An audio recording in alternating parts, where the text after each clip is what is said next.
Hi guys. Now I would like to read you a dream that I had when I was a child, when I was I think 10 or 11. I'm not sure how old I was. I think I was 11 or so. And I just want to read it to you, and then I want to add some comments to this dream. And by the way, this dream was the most scariest dream I ever had in my entire life. Okay, now I just want to read it to you. We stood at a holiday home. In this holiday home there was a room as big as our living room. In this room was a 1 meter high oven, and fire was burning in there always. Many wooden chairs and tables were there in this room as well. At the right side of the oven was a big glass wall, and on the left side was a door that leaded to other rooms. From this room with the oven a special fear was going out. That's why almost nobody went in this room ever. Even when the sun was shining, this room seemed to be a little dark always. In this night my cousin sneaked to me and asked me to go in this room with him. At this time we liked to discover things together.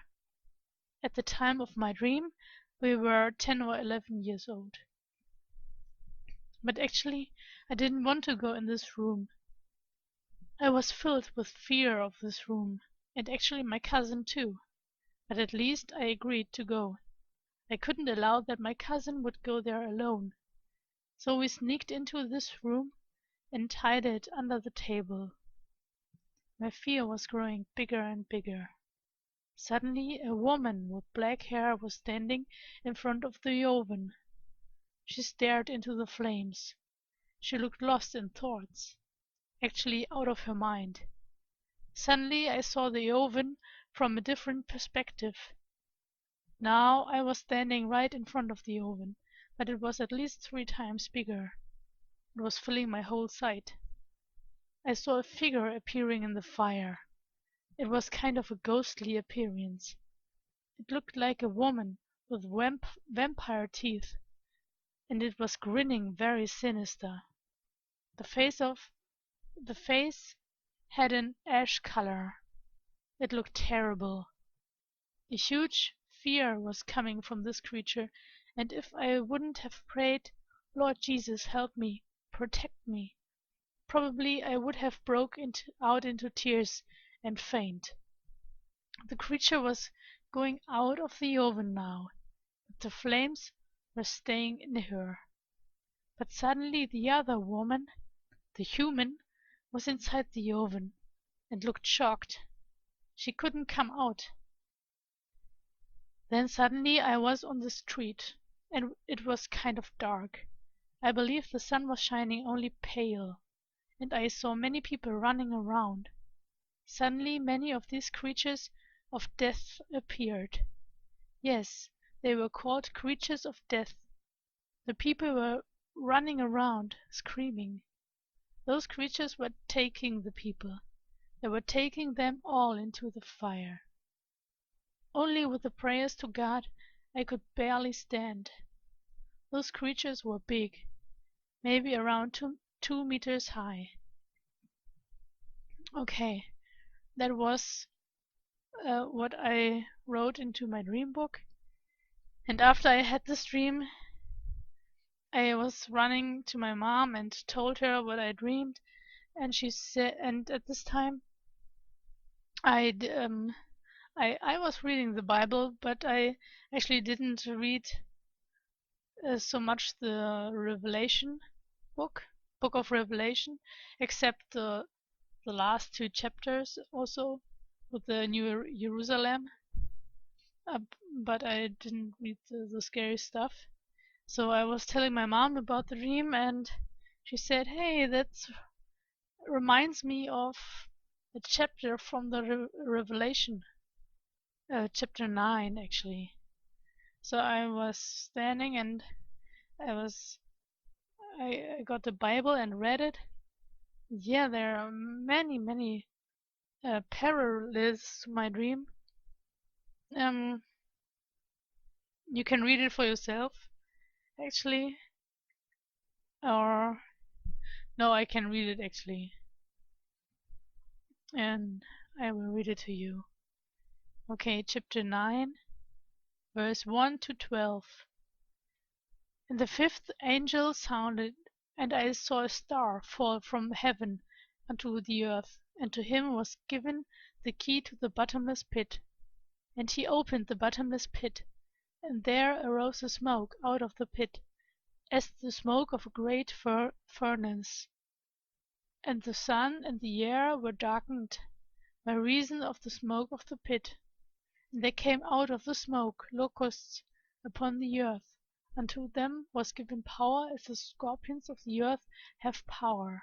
And it was commanded to them that they should not hurt the grass of the earth, neither any green thing, neither any tree, but only those men who have not the seal of God in their foreheads. And to them it was given that they should not kill them, but they should be tormented 5 months. And the torment was the torment of a scorpion, when he striketh a man. And in those days shall man seek death, and shall not find it, and shall desire to die, and death shall flee from them. And the shapes of the locusts were like unto horses prepared for battle, and on their heads were as it were crowns like gold, and their faces were as the faces of men, and they had hair as the hair of women, and their teeth were as the teeth of lions. And they had breastplates like breastplates of iron, and the sound of their wings was like the sound of chariots with many horses running to battle. And they had tails like unto scorpions, and there were stingers in their tails, and their power was to hurt men 5 months. And they had a king over them, the angel of the bottomless pit, whose name in the Hebrew tongue is Abaddon, but in the Greek tongue his name is Apollyon.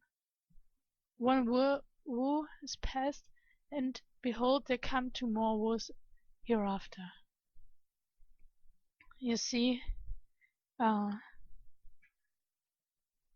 John is defining these creatures as the tormenting creatures with woman hair and teeth like lions. And I described it when I was a kid, I described it as vampire teeth. And I described these creatures as women because they had long hair, long black hair. And John was seeing a furnace. I was seeing an oven-like thing. And John was writing that the sun was darkened from the smoke, and in my dream the sun was pale. When I was on the streets it was dark, or the sun seemed not shining so brightly. So, well, I saw many parallels, and I really pray that we don't have to face this, that Jesus will rapture his bride before this will happen. But I'm sure this will happen sooner or later, and just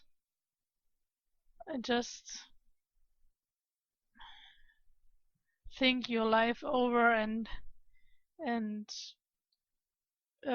renew your relationship with Jesus, because when you have a relationship with Jesus, those creatures cannot hurt you. They couldn't hurt me, though they were all around me, and I was praying and I was so much afraid, but they couldn't even see me. So we have the victory in Jesus, and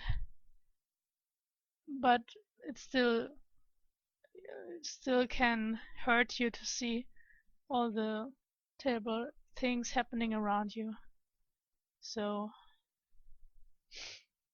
pray about this and see you next time. Bye bye.